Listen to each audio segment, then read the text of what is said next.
So yeah, I spent a year-long sabbatical writing a book manuscript, and I'm about 20 pages from a complete draft, which is very exciting. But we'll see when it's done, because it turns out being director of the writing program is not conducive to writing a book manuscript, at least not yet. So generally speaking, my research focuses on the intersection between economic history and literary history. And as I said, I spent my sabbatical writing a book manuscript with this title, Finance, Capital and British Modernism, 1870 to 1940. And it turns out that when you tell people you're on a sabbatical and writing a book, they get really excited and they want to know about your book. And when I tell them the title, I always follow it up with, it's a page turner. So when this comes out eventually, put down your Patricia Cornwall, put down your Gillian Flynn, and run to the store and buy this page turner. So I'm going to start with a little background to the project. There's a long tradition in literary studies of what we now call economic criticism. But until the financial crisis of 2007, most of the criticism took for granted two assumptions about global capitalism. The first assumption is that capitalism is a mode of material production grounded in the manufacture of commodities. So according to this understanding, mechanisms like finance, so for example, credit and debt and stocks and bonds and insurance, et cetera, mechanisms of finance were considered to be ancillary to or tangential to the more primary function of commodity production, which for Marx and most kind of economic criticism in literary studies grows out of a Marxist tradition, though not all of it. And Marx defined and this is how Marx defined capitalism, as a mode of commodity production. So finance was really understood to grease the wheels of commodity production. And there wasn't a lot of effort in literary studies, especially to really think through finance as a problem of global capitalism. So that's the first assumption, that capitalism is a mode of material production. And the second assumption is that global capitalist history consists of a linear trajectory originating with primitive accumulation, moving through mercantile capitalism, industrial capitalism, and into whatever we have today. Some call it corporate capitalism, global capitalism, monopoly capitalism. Their names for today's kind of brand of capitalism abound. So this is the state of affairs. These are the two assumptions kind of governing the understanding of global capitalism in literary studies until the 2007 crisis. But I began this project in 2006, before the crisis. I was looking for a dissertation project, and I knew that nobody was really working on finance capital, so I was interested in finance capital. So I went to my dissertation director, and he handed me this book. It's called The Long 20th Century by Giovanni Arrighi. And Giovanni Arrighi is a sociologist. He was most recently at SUNY Stony Brook, I believe. He died a few years ago, though. But he's a sociologist working in world systems theory. And the long 20th century is a history of global capitalism that challenges those two assumptions that I just talked about. So it calls into question these two assumptions. And instead of offering a linear history of global capitalism, Arrighi argues that global capitalism historically has consisted of 4 different cycles. And I've got those up here. 4 different cycles of capitalism. Beginning in the 14th century, it was centered in the Italian city-state of Genoa. And then moving into the 16th and 17th centuries, global capitalism was centered in Holland, mainly Antwerp, and then moved to Britain, and then finally to the United States. So instead of kind of a linear progression from a primitive state of capitalism to a more advanced state, here is that capitalism has more or less taken the same form since the 14th century. But it's been located in different places. And so there are two So for Arrighi, each cycle has two defining features. One feature is that each is centered in a different, what he calls a different hegemonic block. So a region of the world that exercises control over global trade. And so in the 14th century, this was Genoa. In the 16th and 17th centuries, Antwerp, and in the 18th and 19th, Great Britain, and then currently the US exercises a global economic hegemony. I don't think many people would argue with that, although certainly things are changing.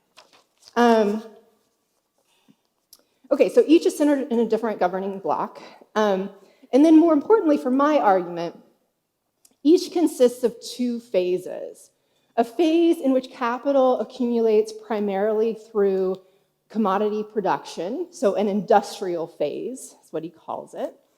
And then what he calls a financial phase in which capital accumulates primarily through financial transactions. Now, I say primarily because, of course, that doesn't mean commodity production stops, but all that means is that the bulk of capital circulating in the world are circulating through financial institutions rather than being produced through commodity production.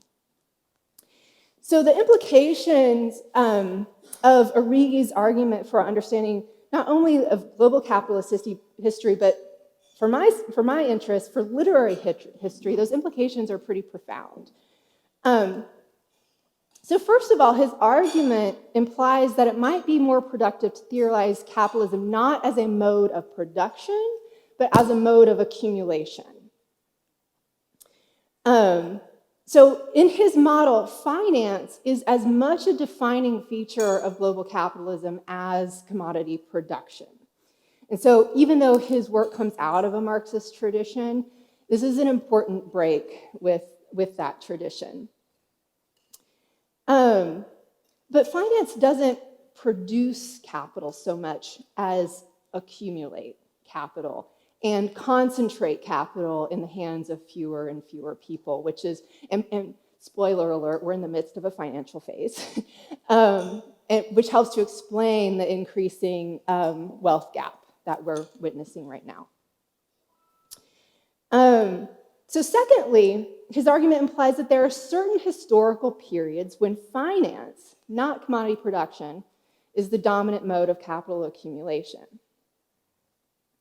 And as I said, we're in one of those historical periods now, but importantly, the years between of 1870 to 1940 was a period of financialization of the British cycle.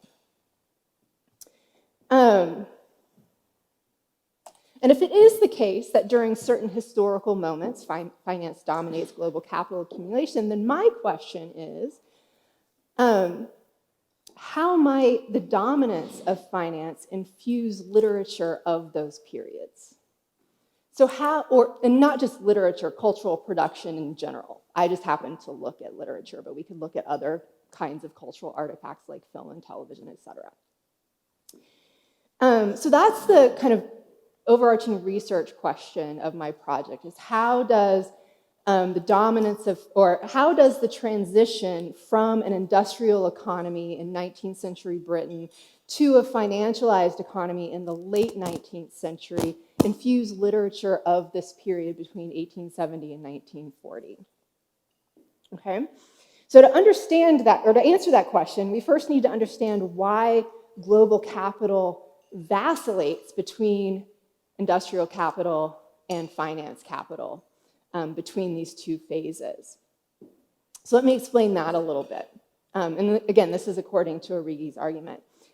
So during industrial phases, the owners of capital tend to reinvest their profits back into manufacturing because they want to expand production and markets as well. But at a certain point, markets become saturated, right? And so the profits from manufacturing can no longer be reinvested profitably back into manufacturing. And Marx called this problem overaccumulation.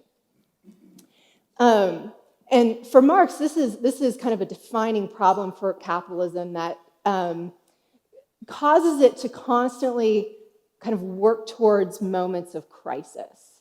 And a lot of people have spent a lot of time thinking about how to deal with problems of overaccumulation. The classical, neoclassical economists dealt with it through the development of theories of marginal value, which doesn't deal with the problem so much as just ignore it.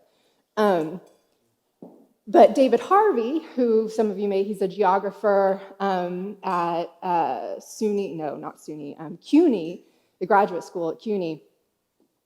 He spent his entire career really thinking through the problem of overaccumulation and how to adequately address overaccumulation so capitalism doesn't constantly lead towards moments of crisis. Okay, but anyway, so manufacturers can no longer profitably reinvest their capital, their profits, into manufacturing. And so capital, by definition, has to continue to accumulate. Capital, by definition, is wealth that produces more wealth. And if it ceases to produce more wealth, it ceases to be capital, right? And what the owners of capital do are constantly seeking out the most efficient means of reproducing capital, right? And so it turns out that financial institutions are really efficient means of accumulating capital. And so when profits in manufacturing decline, what we see is a global shift of capital from industrial modes of production into financial institutions. And that's what we witnessed starting around, not we didn't witness, but they witnessed in 1870. Okay, I need to keep that. All right. So all this capital is flowing out of industrial modes of accumulation into financial institutions.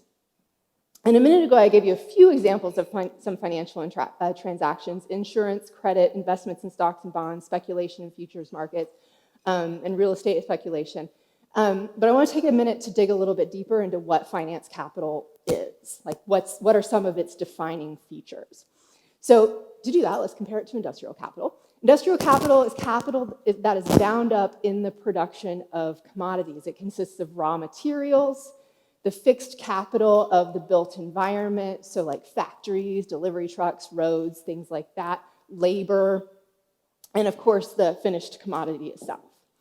Finance capital, by contrast, involves the process of moving money around to produce more money. And at its core, that's what finance is, just moving money around. And Paul Krugman, the New York Times economist and writer of op-eds, in 2008 referred to finance capital as, quote, the process of slicing and dicing and repackaging financial claims. So finance capital accumulates not by creating or distributing or selling a commodity, but by moving money around.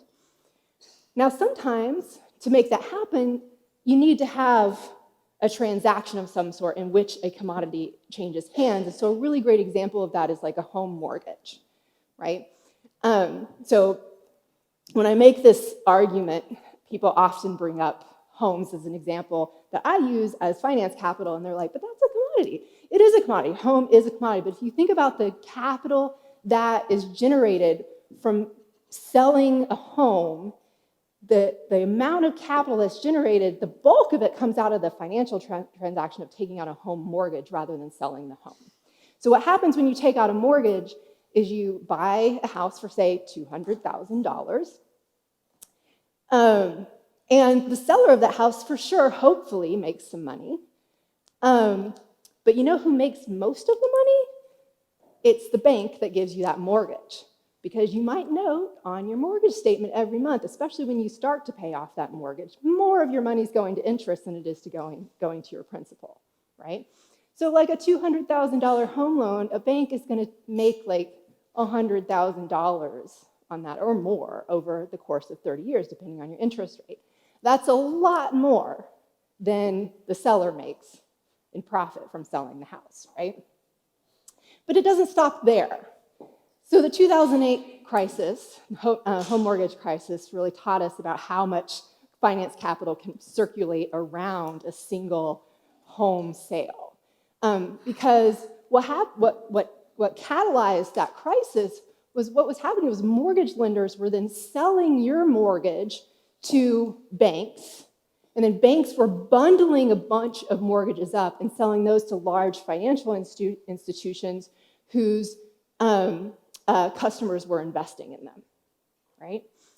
And so that single home mortgage, just by moving it around, generates a bunch of capital that didn't exist before, right? And then on top of that, the financial institutions took out insurance on those mortgage bundles. And insurance, remember, is a form of finance capital because it's an act of speculation at its core. You're betting, like health insurance, for example. When you pay health insurance, you're betting that you're going to get sick, right? And the insurance is going to have to pay you more than you pay in your principal for healthcare, right? So then there are all these insurance policies circulating around. And so that just gets like trillions of dollars were created out of the sale of these homes, but the vast amount of capital that was circulating because of the sale of these homes wasn't based on the home itself and was not at all reflected in the material value of that home, right? Which was still probably around $200,000 or less, actually, after the crisis. Okay, so a couple of observations about the differences between industrial and finance capital. Industrial capital is more stable because it's grounded in material things, right? The value represented by industrial capital is more tangible. You can feel it, you can touch it, you can see it. But it is also less flexible. It takes a lot of labor to move industrial capital around, okay? And sometimes it can't be moved at all.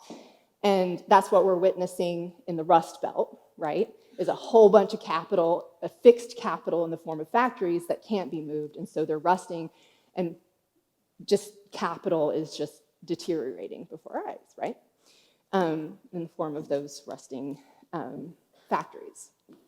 By contrast, finance capital is a highly efficient form of capital because it's extremely flexible. Think about how little labor goes into creating that housing mortgage. I mean, you have to sign a whole bunch of papers, like that many papers. So there's a little bit of labor there. So like a lender is going to make $100,000 off of your mortgage for doing a little bit of paperwork, most of which is automated anyway, right? So it's a really efficient way of accumulating capital. But if finance capital is more efficient, it's also more abstract. And it really just exists in the form of transaction records. It exists on paper, but not even in the form of paper money, right? Just transaction records. And it also is highly volatile. Finance capital can disappear in an instant. And that's what we witnessed in the 2008 crisis. Trillions of dollars just disappeared from the global economy in the 2008 crisis. And because it's so volatile, finance capital is much more dependent on affect, like faith and trust. So it depends on our emotional response to it. Okay, so back to my big question. How does the transition from an industrial economy to a financialized economy in the late 19th century infuse literature of the period? So one way to think about it is through these formal differences between industrial and finance capital. They take different forms. So how do those different forms manifest in literature? And in fact, this is the way most scholars studying finance capital approach the problem. So before 2008, there were like 5 people working on finance capital and literary studies. Now there's like 55 working, maybe more.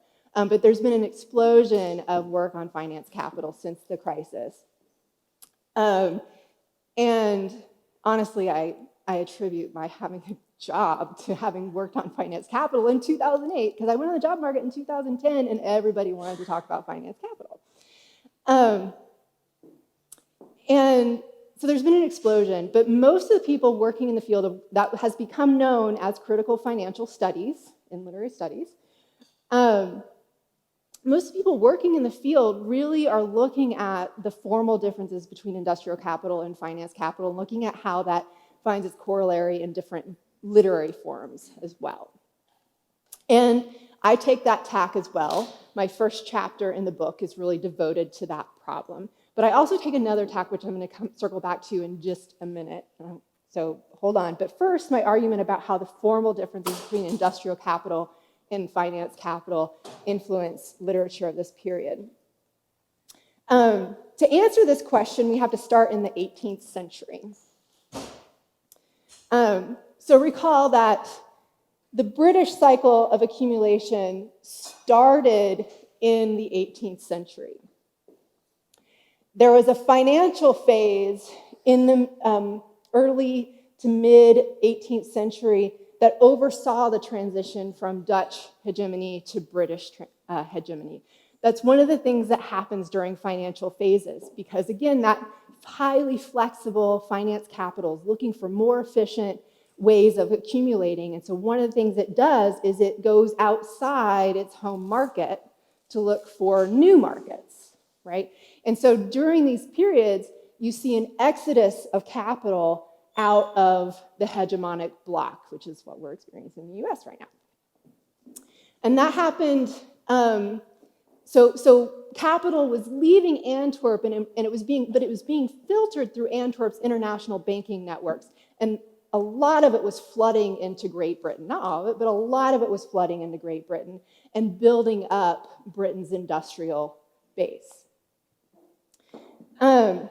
So the mid-18th century was a financial phase as well, and I would argue it's not a coincidence that the mid-18th century also witnessed the emergence of the British novel, the novel as form in a British context. Now, there's lots of debate about when the first novel emerged, but in a British context, more or less, I'm not going to go into the nuts and bolts of that, but more or less scholars agree that in the 18th century, we saw a new form of literature emerge that we gave the name novel to. Does that make sense? Good. And it's pretty well established in 18th century scholarship that the British novel co-developed with industrialization in Britain, and in many ways was responding to that industrialization and the transition from a feudal economic and social system to a more capitalist system. And one of the ways that scholars argue the British novel attends to this transition is that, and this is a pretty well-established argument, it's not my argument, it's pretty well-established, that the 18th century novel, or many 18th century novels, taught readers how to attach value to attributes of character instead of external markers of feudal social status like land and family, right? And titles, by the way, land, family, and titles. I knew there was a third one, I couldn't think of it.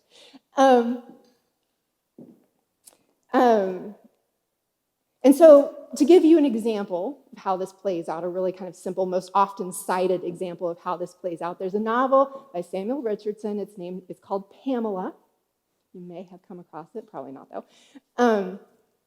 Published in 1750. And it's the story of a servant woman who works in the house of an aristocrat, and her aristocratic master tries to seduce her over and over and over and over. He literally, it's kind of like a Gothic novel in the sense that he entraps her in his home and tries to seduce her. But she resists, and she resists, and she resists, and she resists. And eventually, her aristocratic seducer marries her because her repeated resistance, is a sign of her good character, right? Her resistance makes her more valuable in his eyes, right? And so her marriage translates her good character into social and economic value, and makes it an object of exchange. And that's a really important lesson in capitalism. Okay? first of all, we have to believe that things are exchangeable, right? And under a feudal system, things like land, family, and titles, they're not subject to exchange, right? So the things that they tended to attach social value to were not exchangeable. And so what the novel does, it identifies this thing that's attached to personhood that also has social value and can be exchanged for economic value. And so persons become exchangeable in a way that they hadn't been under feudalism, right? But there's a problem with this. So if the novel's job is to teach people how to read character, it has to render character legible, right? It has to be something we can read. But many of Pamela's readers didn't buy into the idea that Pamela was actually a good person. They argued, and this is known as the Pamela anti-Pamela debate in the 18th century. They argued that she had actually manipulated his name is Mr. B, into marrying her by behaving like a good person, right? And so is she a good character or is she not a good character? If our external actions don't guarantee that we're a good character, then how do we read and attach value to character? And this becomes a central problematic of novelistic poetics for the next 150 years. Victorian novels are obsessed in many ways. They're obsessed with many other things too. But they're also obsessed with reading character and determining whether or not someone is a good or a bad character. And often plots turn on somebody disguising aspects of their character to render it less legible. And so the climax is when that disguise is exposed. Okay. So in chapter 1, let me see how I'm doing on time here. Ooh, goodness. May not get through it all, folks. So in this chapter, I argue that character is a form of social value that corresponds to the kind of, I'm missing something there. There we go.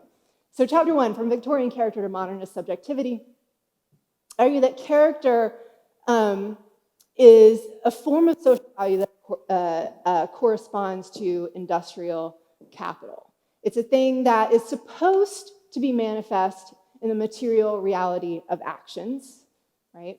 It's a thing that accumulates over time. You have to get to know someone over time. It's consistent, right? One's good character is dependent on consistent behavior over time. That's what a character reference is, right? When someone writes you a letter of recommendation or a character reference, they're saying this person has been consistently good over the course of my knowing them. Okay, so that corresponds to industrial capital. But when modernism rolls around, and so to make that argument, I look at Anthony Trollope's The Prime Minister and Wilkie Collins' The Moonstone, which are both both published. Moonstone was 1868 and The Prime Minister was 1875. But then when modernism begins to emerge, and one of the unique things that I do in my argument, which I'm kind of proud of, is I argue that A Study in Scarlet, which is the first Sherlock Holmes novel, is actually a modernist novel. It's not an established argument, but I think it's true. And then Virginia Woolf's The Waves, which is a high modernist novel. So modernist novels kind of dispense with the problem of character reading as a novelistic problematic. They are unconcerned by it. And Woolf actually says explicitly that she's not concerned with teaching her readers how to read character because people already know how to read character. The 19th century novel did a really great job of teaching us that. We don't need to do it anymore. So I'm going to do something else. And she says that explicitly. So what I argue is that modernist novels reimagine value in the form of a new mode of subjectivity, a new mode of personhood that is fundamentally textual, not a thing. It's not a thing that exists, but it's a thing that's created through discourse and textuality, and therefore subject to the malleability of social context, okay? So much like a stock, when you invest in a stock, you want the price of that stock to go up. But the price of that stock doesn't go up because a company is actually producing something good and selling lots of commodities. It goes up, why? Because lots of people are buying that stock, right? Regardless of what the company is doing. So it doesn't matter whether the company has a good character, right? What matters is that a bunch of people are willing to buy the stock at a particular moment, right? And the value of a stock changes from moment to moment based on the social context of who's willing to invest and divest at any moment. And I argue that Wolf's characters in The Waves acquire their meaning in similar fashions. When they find themselves in new social contexts, they think of themselves and they define themselves in different ways, much like a stock does. So that's my argument in chapter 1. Just super quick. Chapter 2, how are we doing? Do I need to shut it down? Okay. So that's my argument about the formal differences between industrial capital and finance capital and how those formal differences find their corollary in Victorian and modernist literature. But the new tack that I take that people in financial studies aren't really doing yet is using Origi's history of global capital to understand finance capital as a historical process that takes a unique form during every financial phase. So, in other words, part of my argument is that the transition from industrial to finance capital has other effects that are unique to this particular phase in British history.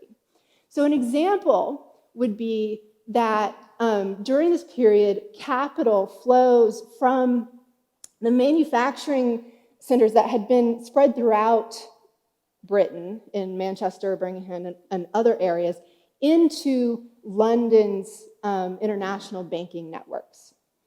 And prior to the modernist period, British national identity and British novels had primarily been grounded in the provincial feudal estate system.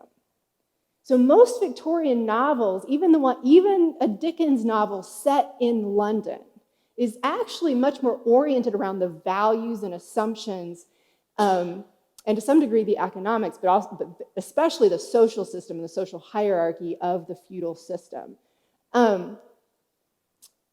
that's grounded in the estate system. So in chapter 2, I look at how this flood of money into London shifts the center of gravity in British national identity from the provincial estates to London. And so part of what modernist novels are doing is trying to reconfigure British national identity around London, but also they have to rethink novelistic poetics. Again, pretty well established in the scholarship that novelistic poetics, or literary poetics in general, are really dependent on the kinds of spaces that they're representing, right? So if you're representing a feudal estate, your novel is going to take one form, and if you're representing London, it's going to take another form. And one of the novels I look at, H.G. Wells' Tono Bungay, is actually a novel exactly about that process. It's a novel about how novels have to change and be different because they now have to be set in London, or have to account for London as a center of British national identity. So that's one thing that I look at, and I argue that's part of the historical process of finance capital during this particular historical moment. Another is that during this time period, we get the emergence of the modern corporation. So one of the things that finance capital is doing is it's looking for more efficient modes of capital accumulation, and that involves looking for new kinds of capital accumulation. 19th century capitalism was organized around a system of relatively small-scale, family, owner-operated, but often family-owned businesses. And that's because joint stock companies, which would eventually become the modern corporation, were heavily regulated. The joint stock companies were responsible for the South Sea bubble, right?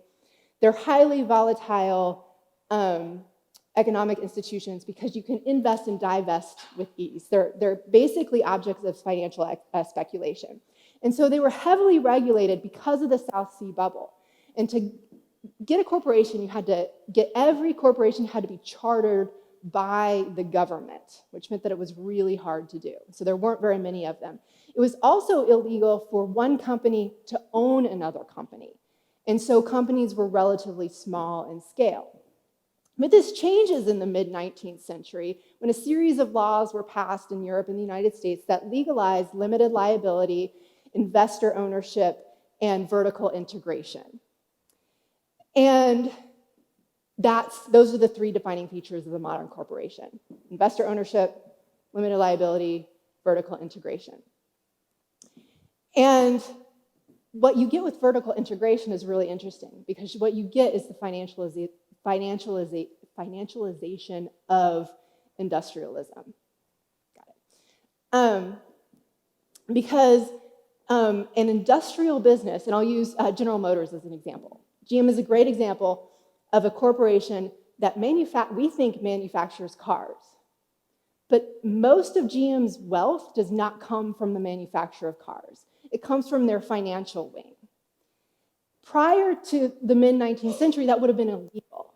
Industrial production was institutionally distinct from financial accumulation. The modern corporation merges those two things, or can merge those two things. And so in chapter 3, and this is the chapter I'm still working on, so don't ask me too many questions about it. But here I'm going to read my argument because it's still a little loose. But basically what I'm arguing is that the experimental formalism of modernist literature reproduces what I'm calling the affective situation of corporations. Corporations are legal entities whose investor owners don't participate in the day-to-day operations of the business, so they have an affective distance to the things that the company's actually doing.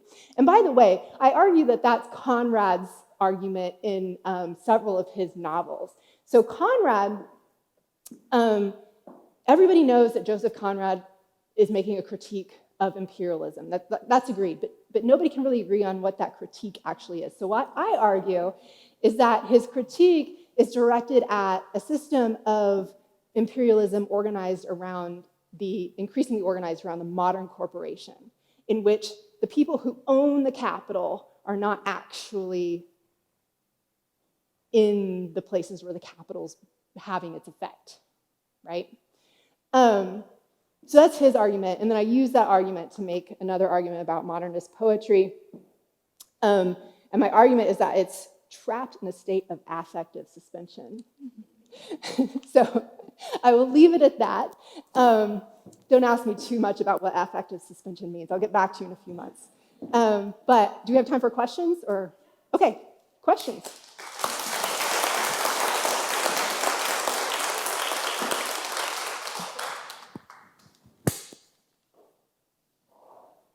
Questions? Is Heart of Darkness one of your Conrad novels? It is not, actually. That's a great question. So the novels that I look at are, last time I answered this question, I forgot one of the novels. Lord Jim, Nostromo, and Victory. Heart of Darkness is not included because Heart of Darkness is actually a critique of Belgian, a specifically Belgian form of colonialism. And I think that's fairly well established in the scholarship. Diana's nodding, so I'm going to go with that. She's our resident Heart of Darkness expert.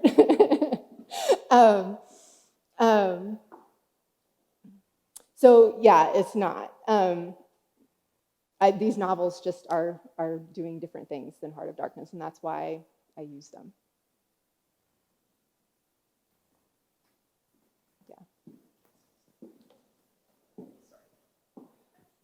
That was awesome, Regina. Thanks. So I really love like early 20th century modernist British literature. Awesome. So maybe we just talk about Mrs. Dalloway later because I love that. So, but that's a separate sort of thing. And you described how the records of transactions sort of become valued in certain kinds of ways. I'm wondering, because I know others have worked on this, in other forms of literature, that is the way that time starts to operate differently, right? Sort of following Bakhtin's sort of attention to time. Are there ways in which that gets manifest?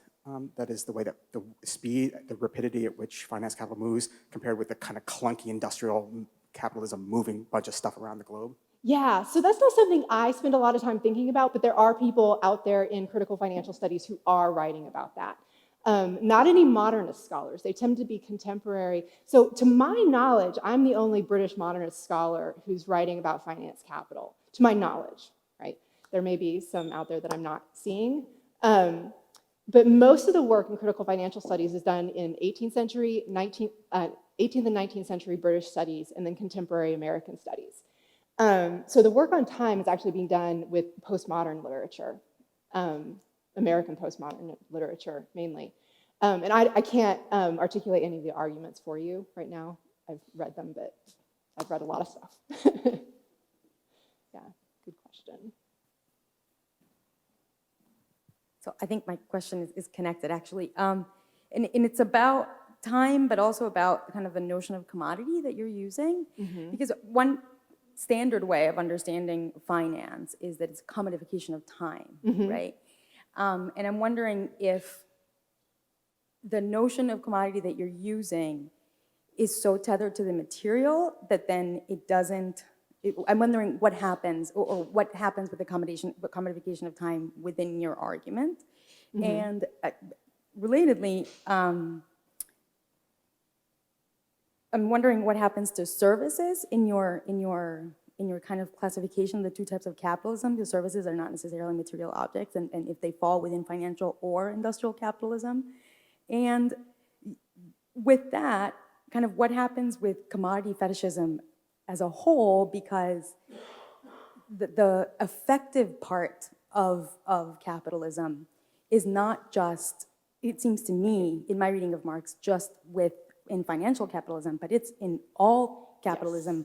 Yes. To the extent that it is based on commodity fetishism, and that the fetish of the commodity is what is kind of keeping this thing going. So I'm wondering, like, whether you see what if you could say a little bit more about the effective shift between industrial capitalism and financial capitalism. Okay, so a couple things. Part of this answer is going to give Vivi a better answer. One way to think about time and modernist literature and finance capital is the way that time isn't linear. It's rhizomatic, maybe. I'm not sure what a good metaphor for it is, but when you're reading a modernist, not like Mrs. Dalloway or The Waves, you're reading along and you think you have this moment where you're like, oh, I get it. And then you read the next sentence and you're like, oh, no, I don't get it, right? And so, Woolf had a name for this. She called it moments of being, like these moments in our existence where things seem to come together and meaning converge, and we're like, oh, that's it, I get it. But then in the next minute, everything disperses again. And reading her novels is a lot like that. And so and that's a function of time to some degree, right? You have these instantaneous moments of time where meaning comes together, value for a stock comes together. But then in the next instant, it's gone, right? I also argue that similarly, reading a modernist novel is like walking through a city. Around every corner, you have a whole new environment. And the thing that you were just in is invisible now because it's blocked by, a building or something, right? Commodity fetishism, yes.